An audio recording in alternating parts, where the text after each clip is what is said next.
Welcome to our YouTube channel Learn with Ashish.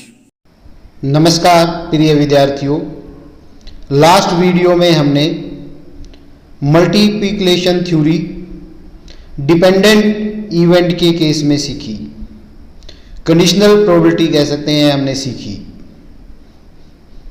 I hope आप लोगों को समझ आया होगा। हमारी वीडियो को लाइक कीजिए, ज़्यादा से ज़्यादा शेयर कीजिए। अगर आपने अभी तक हमारे चैनल को सब्सक्राइब नहीं किया है तो जल्दी से हमारे चैनल को सब्सक्राइब कीजिए। आज की इस वीडियो में हम एडिशन और मल्टीप्लिकेशन थ्योरी दोनों का कंबाइन यूज कैसे होता है वो लर्न करेंगे। बहुत सी प्रोबेबिलिटी की प्रॉब्लम्स ऐसी होती हैं जिसमें दोनों थ्योरीज का प्रयोग करना पड़ता है, तो उसको हम कैसे करेंगे। तो पहले हमें मल्टीप्लिकेशन थ्योरी लगानी है, उसके बाद फिर हम एडिशन थ्योरी को लगाएंगे। तो कौन सी वो सिचुएशन है जहां पर हम दोनों का प्रयोग करते हैं, एग्जाम्पल के माध्यम से इसको सीखेंगे। तो आइए देखते हैं कैसे हम इनका प्रयोग करते हैं।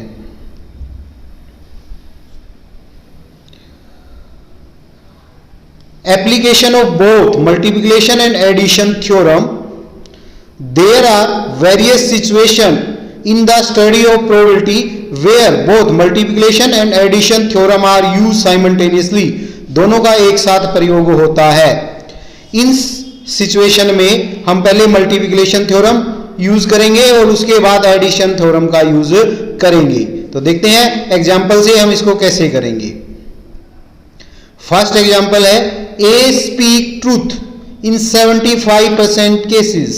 ए सच बोलता है 75%, बी सच बोलता है 90% केसेस में। In what percentage of cases they are likely to contradict each other in stating the same fact. एक बात के बारे में वो दोनों फैक्ट रखते हैं तो दोनों एक दूसरे को कॉन्ट्राडिक्ट करेंगे, इसकी क्या संभावना है वो बतानी है। एमडीयू में 2003 में ये क्वेश्चन आया हुआ है।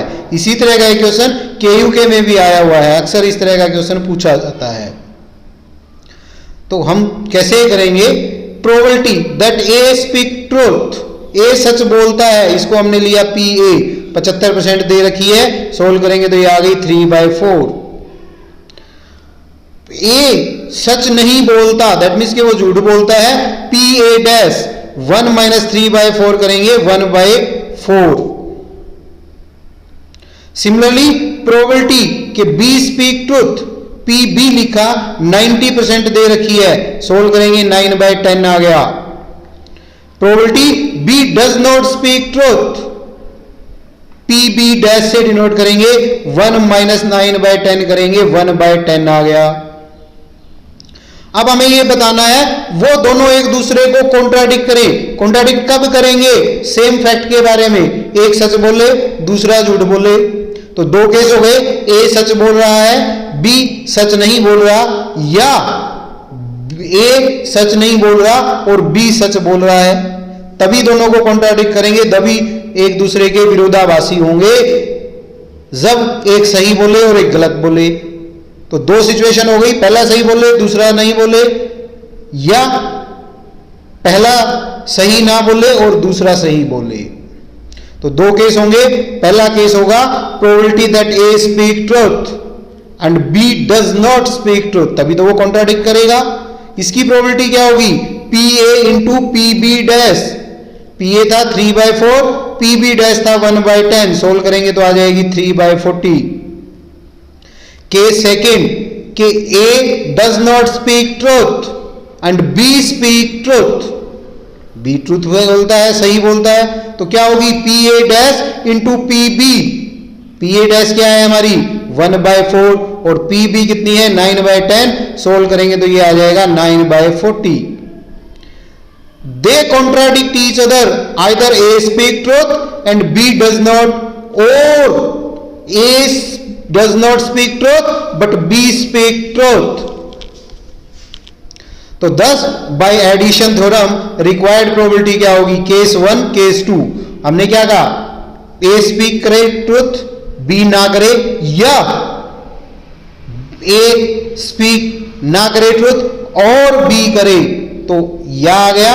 या का मतलब होता है प्लस और एंड का होता है मल्टीप्लाई। तो मल्टीप्लाई हमने करके दोनों की निकाल ली अलग अलग, दोनों केसेस की। अब दोनों को जोड़ देंगे तो हमारी रिक्वायर्ड प्रोबेबिलिटी आ जाएगी केस 1 प्लस केस 2। केस 1 की थी अभी हमने निकाली थी 3/40 और केस 2 की थी 9/40, दोनों को ऐड कर देंगे 12/40। अब उसने क्वेश्चन परसेंटेज में पूछा है तो इसको परसेंटेज में चेंज कर देंगे आंसर को, v से 3/10, क्योंकि 12/40 को सोल्व करेंगे तो वो 3/10 आ जाएगा इनटू 100। 30% केसेस में वो एक दूसरे को कॉन्ट्राडिक्ट करेंगे। आंसर उसने परसेंटेज में पूछा है, जिस तरीके से पूछा है उस तरीके से हम आंसर देना है, ये आपको ध्यान रखना है। तो इसमें दोनों थ्योरम का प्रयोग हुआ, पहले मल्टीप्लिकेशन क्योंकि एंड था, फिर और था, या था, या का मतलब प्लस होता है, एडिशन होता है, तो अगेन हमने उसका यूज किया। नेक्स्ट देखते हैं, 3 ग्रुप्स हैं वर्कर के। पहले ग्रुप में 3 मैन एंड 1 वोमेन है, दूसरे में 2 मैन है और 2 वोमेन है, तीसरे में 1 मैन है और 3 वोमेन है। 1 worker is selected at random from each group, हर एक ग्रुप से एक वर्कर को सिलेक्ट किया गया। What is the probability that the group selected consist of 1 man and 2 women? तो उस ग्रुप में एक मैन हो और 2 वुमेन हो, इसकी संभावना बतानी है। केयूके में 2008 में आया हुआ क्वेश्चन है, तो देखते हैं कैसे करेंगे। हमारे पास 3 केस होंगे। पहला केस क्या होगा, पहली ऑप्शन हमारे पास क्या होगी, पहले ग्रुप से मैन आए तो दूसरे और तीसरे से फिर वोमेन आनी चाहिए, या पहले से मैन, पहले और दूसरे से वोमेन आए और तीसरे से मैन आए। तो यहां पर थोड़ा गलत लिखा गया, पहले ठीक है, पहले फर्स्ट एक मैन सेकंड ग्रुप से आए और एक वोमेन पहले और तीसरे ग्रुप से आए, या एक मैन तीसरे ग्रुप से आए, एक वोमेन पहले और दूसरे ग्रुप दोनों से आए। तो ये हमारे पास 3 संभावनाएं हो गई। तो पहला ऑप्शन की प्रोबेबिलिटी, या दूसरे ऑप्शन की प्रोबेबिलिटी, या तीसरे ऑप्शन की प्रोबेबिलिटी। तो पहले ऑप्शन की क्या है, पहले ग्रुप से मैन आए तो पहले ग्रुप में 3 मैन है और एक वोमेन है, तो मैन की प्रोबेबिलिटी होगी 3/4। दूसरे में 2 मैन है और 2 वोमेन है, तो वोमेन की हो गई 2/4। तीसरे में एक मैन है और 3 वोमेन है, तो वोमेन की हो गई 3/4। इनको मल्टीप्लाई कर देंगे तो पहले ऑप्शन की प्रोबेबिलिटी आ जाएगी 9/32। फिर दूसरे की निकालेंगे, पहले में 2 वोमेन है तो वोमेन की प्रोबेबिलिटी हो गई 2/4। दूसरे में एक मैन है उसकी प्रोबेबिलिटी होगी 1/4। तीसरे में 3 वोमेन है तो वोमेन की प्रोबेबिलिटी हो गई 3/4। सोल्व करेंगे ये आ जाएगा 3/32।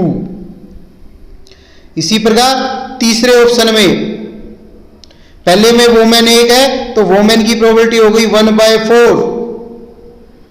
दूसरे में वोमेन एक है उसकी प्रोबेबिलिटी होगी 1/4। तीसरे में मैन 2 है तो मैन की प्रोबेबिलिटी होगी 2/4। मल्टीप्लाई करेंगे 1/32। तो इन तीनों ऑप्शन को हम ऐड कर देंगे, हमारी रिक्वायर्ड प्रोबेबिलिटी आ जाएगी 9/32, 3/32 और 1/32। तो रिक्वायर्ड प्रोबेबिलिटी आ जाएगी 13/32 के तीनों ग्रुपों से 3 लोगों को चुना, एक मैन हो और 2 वोमेन हो। तो वो मैन पहले में से आ सकता है, दूसरे में से आ सकता है, तीसरे में से आ सकता है। बाकी वोमेन पहले दूसरे और तीसरे में आ सकती है, पहले और तीसरे में आ सकती है, दूसरे और तीसरे में, तो उनको हम फिर जोड़ देंगे अलग अलग इंडिविजुअल प्रोबेबिलिटी निकाल के, तो वो आएगी 13/32। नेक्स्ट देखते हैं, देयर 3 अर्न, 3 बर्तन हैं, उनमें रेड और ब्लू बॉल्स हैं।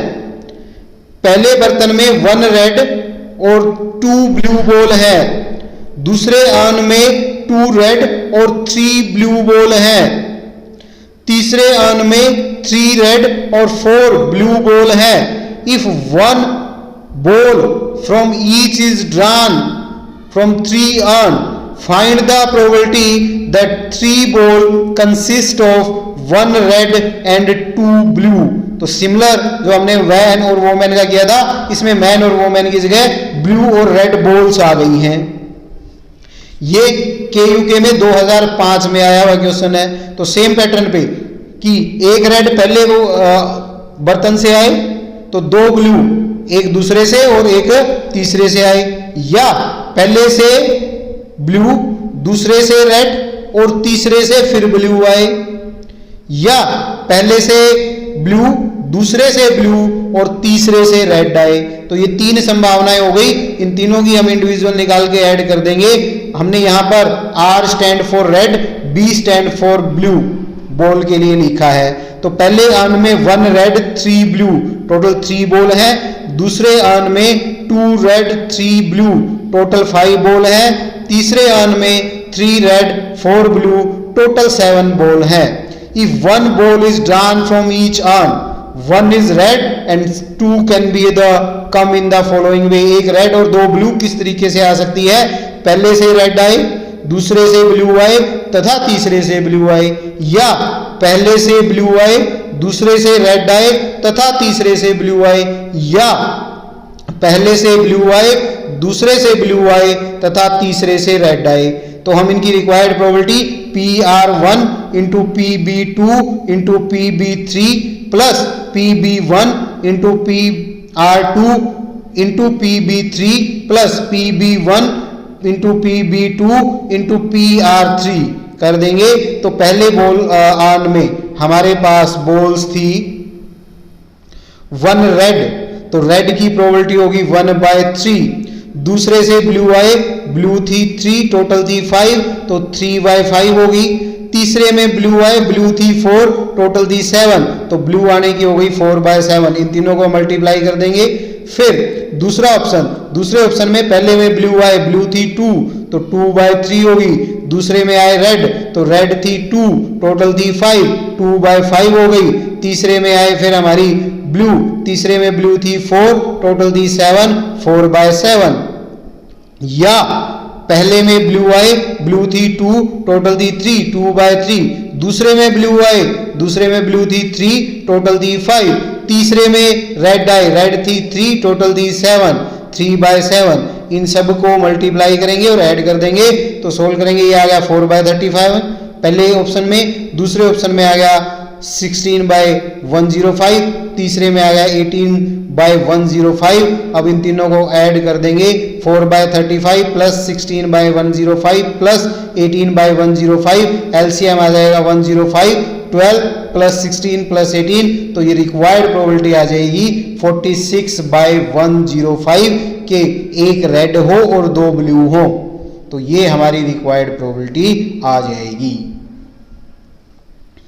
आई होप आप लोगों को समझ आ रहा होगा। नेक्स्ट देखते हैं, एक बैग में 5 रेड और 4 ग्रीन बॉल हैं। दूसरे बैग में 4 रेड 6 ग्रीन बॉल हैं। एक बॉल को ड्रा किया गया पहली बैग से और उसको प्लेस कर दिया गया सेकंड बैग में। फिर सेकंड बैग से एक बॉल निकाली गई, तो ये बताना है वो बॉल रेड हो, इसकी संभावना क्या होगी। KUK में 2005 और 6 लगातार 2 साल ये क्वेश्चन आया हुआ है। तो हमारे पास क्या ऑप्शन है, पहले बैग से रेड आए, उसको हमने सेकंड में पुट कर दिया, फिर सेकंड से निकाली वो रेड आए, या पहले से ग्रीन आए, उसको दूसरे बैग में डाल दिया, अब दूसरे से एक बॉल पिक की, वो रेड हो, इसकी संभावना पूछी है। तो दो ऑप्शन हो गए, दोनों की इंडिविजुअल निकाल के जोड़ देंगे फिर। तो क्या होगा, if first ball drawn from first bag is red and put in the second bag, then one ball is drawn from second bag which is red. तो सेकंड बॉल में बैग में बॉल कितनी हो गई, 4 + 1, 4 तो पहले थी रेड, उसमें एक और रेड हो गई, तो 5 रेड हो गई, 6 ग्रीन हो गई, टोटल हो गई 11, पहले उसमें 10 थी। या पहले बैग से ग्रीन बॉल आए, फिर उसको दूसरे बैग में पुट कर दिया, दूसरे बैग से बॉल निकाली, वो रेड हो, तो रेड की संख्या नहीं बढ़ी लेकिन ग्रीन की संख्या बढ़ गई, टोटल बॉल हो गई हमारी ग्रीन हो गई 7 और रेड थी 4, टोटल हो गई हमारी 11। तो अब हम कैसे करेंगे, यहां पर आर हमने लिया है फॉर रेड और जी फॉर ग्रीन। तो पहले से रेड आए तथा दूसरे से भी रेड आए, या पहले से ग्रीन आए तथा दूसरे से रेड आए। तो क्या होगी, पहले में टोटल 9 बॉल थी, 5 रेड थी, 4 ब्लू थी, तो रेड की प्रोबेबिलिटी होगी 5/9। फिर दूसरे में उसको पुट कर दिया, तो दूसरे में रेड बॉल हो गई 5, 6 बॉल है ब्लू, टोटल हो गई 11, तो 5/11।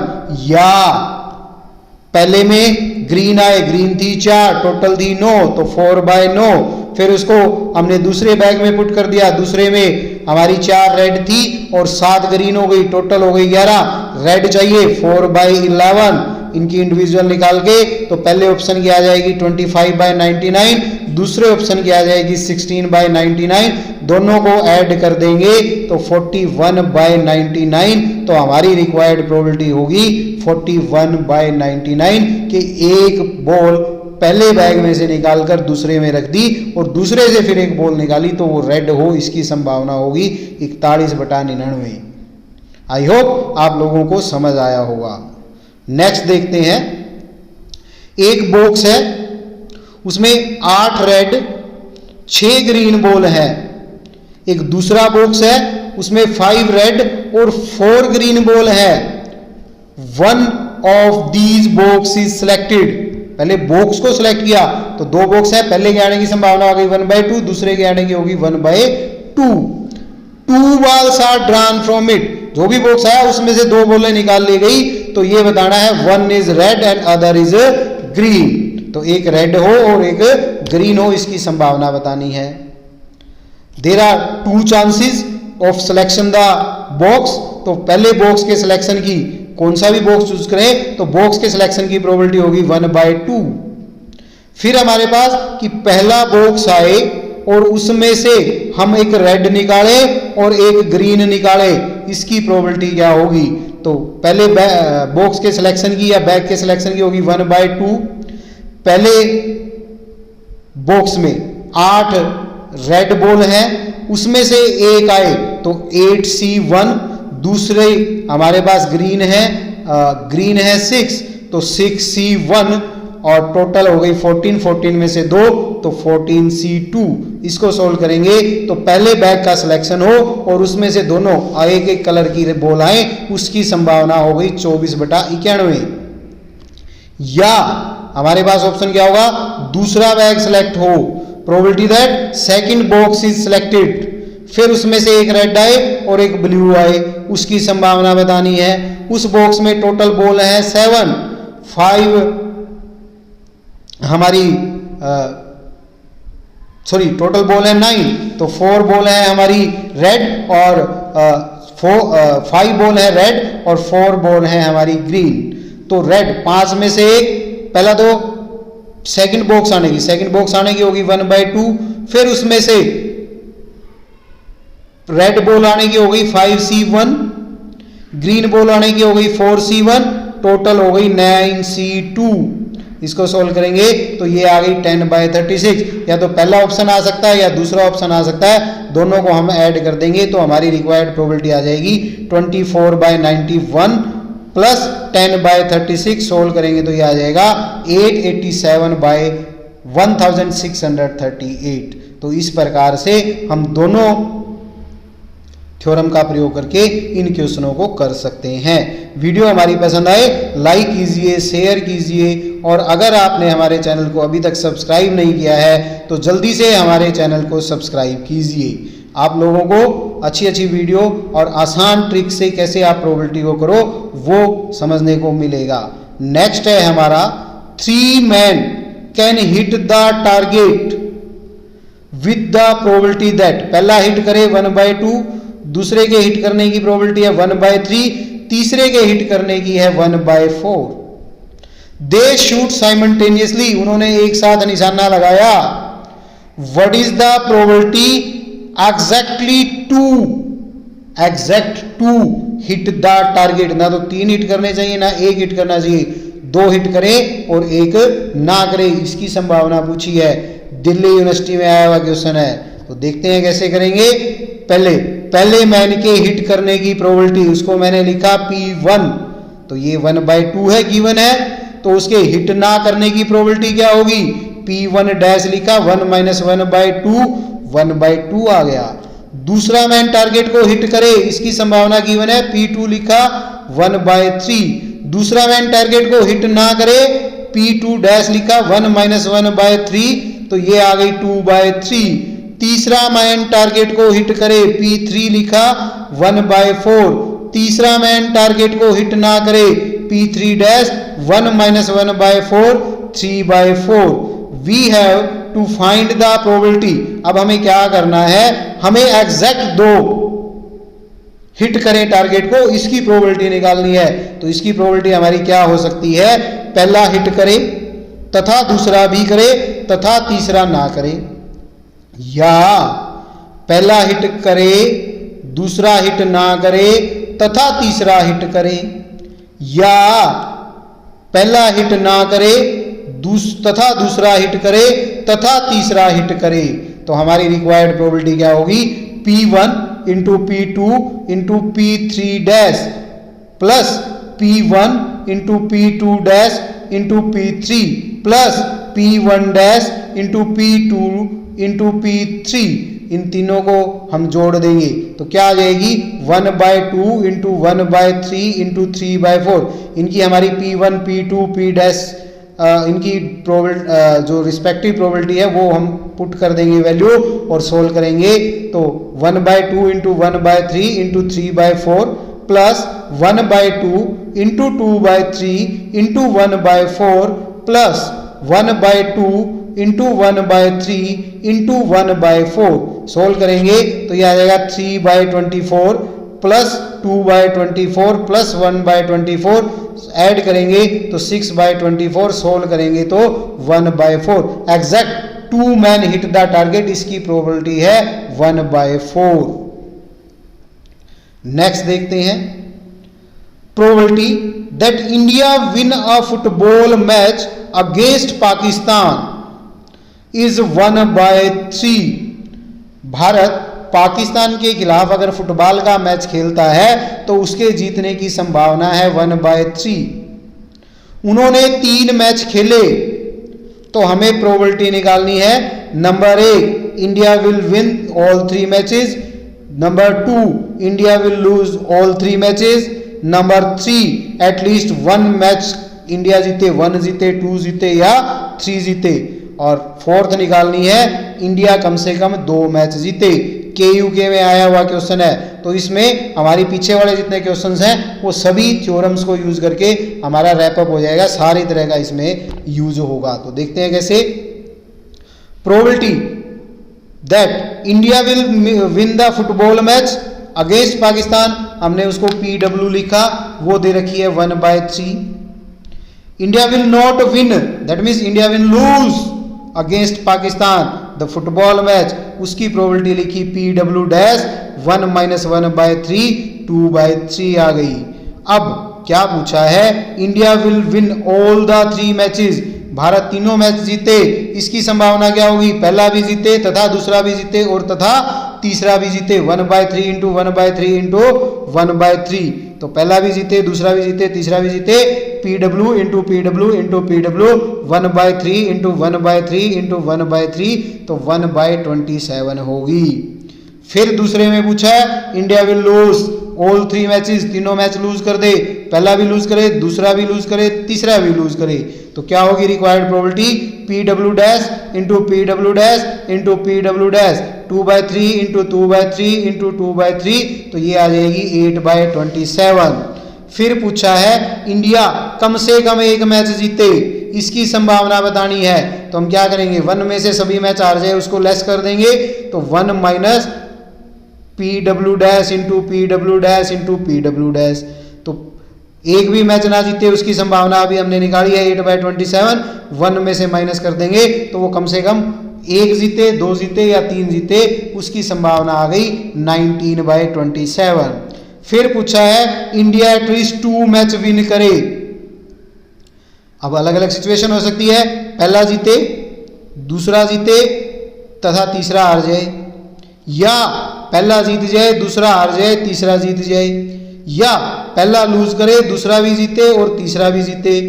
कम से कम 2 पूछा है उसने, तो तीनों भी जीत सकती है, तो क्या होगा एग्जैक्ट 2 होती तो इतना ही होता, तीसरा लास्ट ऑप्शन ऐड नहीं होता, लास्ट ऑप्शन ऐड हो जाएगा 4th, क्योंकि वो कम से कम 2 जीते, तो तीनों जीते, पहला भी जीते, दूसरा भी जीते और तीसरा भी जीते, इनकी रिस्पेक्टिव प्रोबेबिलिटी को हम ऐड कर देंगे, तो क्या होगा पहला जीते 1/3, दूसरा भी जीते 1/3 तथा तीसरा हारे 2/3, या का मतलब प्लस हो गया, पहला जीते 1/3, दूसरा हारे 2/3, तीसरा जीते 1/3, या पहला हारे 2/3, दूसरा जीते 1/3, तीसरा जीते 1/3, या पहला भी जीते 1/3, दूसरा भी जीते 1/3, तीसरा भी जीते 1/3। सोल्व करेंगे तो ये आ जाएगा 2/27 प्लस 2/27 प्लस 2/27 प्लस 1/27, तो रिक्वायर्ड प्रोबेबिलिटी आ गई हमारी 7/27।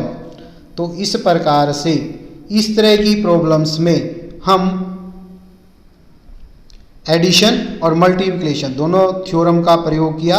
तो पहले हम मल्टीप्लिकेशन थ्योरम का प्रयोग करते हैं, फिर हमारी एडिशन थ्योरम होती है। तो स्टेटमेंट को आपको ध्यान से पढ़ना है, स्टेटमेंट अगर समझ आ गई तो 90% क्वेश्चन आपका सोल्व हो जाएगा, फिर तो केवल कैलकुलेशन करनी है, बाकी कुछ नहीं रहता। तो इसलिए क्वेश्चन की स्टेटमेंट को ध्यान से पढ़ के समझ करना है कि कहाँ एंड है, कहाँ और है, या कैसी सिचुएशन है, उसमें कुछ कॉमन है नहीं है, या डिपेंडेंट है इंडिपेंडेंट है, वो सभी चीज़ें आपको मद्देनज़र रखनी है। आई होप आप लोगों को समझ आया होगा। हमारी वीडियो को लाइक कीजिए, ज़्यादा से ज़्यादा शेयर कीजिए। अगर आपने हमारे चैनल को अभी तक सब्सक्राइब नहीं किया है तो प्लीज़ जल्दी से हमारे चैनल को सब्सक्राइब कीजिए। Thank you for watching, have a nice time, have a good day.